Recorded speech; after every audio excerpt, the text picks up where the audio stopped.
आता राज्याच्या विविध जिल्ह्यांमधल्या ठळक घडामोडींकडे एक नजर. जिल्हा झटपट.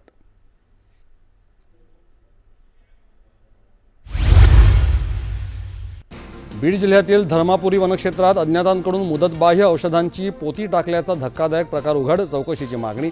पर्यावरण आणि वन्यजीवांच्या सुरक्षेचा प्रश्न ऐरणीवर.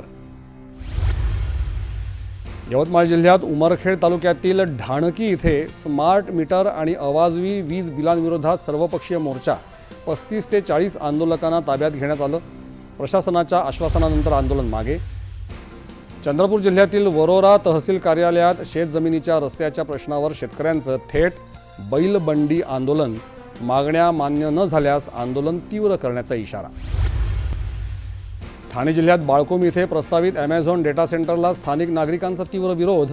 पाणी, पर्यावरण, ध्वनी प्रदूषण आणि मूलभूत सुविधांवरील परिणामांबाबत चिंता व्यक्त. भंडारा जिल्ह्यात शहरातील खड्डेमय रस्त्यांच्या निषेधार्थ खासदार डॉक्टर प्रशांत पडोळे यांनी रस्त्यांवरील खड्ड्यांमध्ये बेशरम प्रजातीची झाडं लावत नगर परिषदेच्या कारभाराविरोधात केलं अनोखं आंदोलन.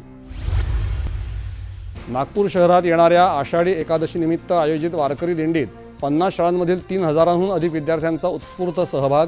वारकरी परंपरा आणि महाराष्ट्राच्या संस्कृतीचा केला जागर.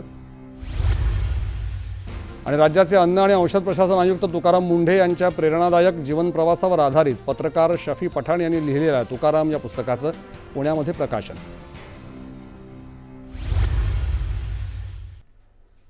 वळूया क्रीडा जगताकडे.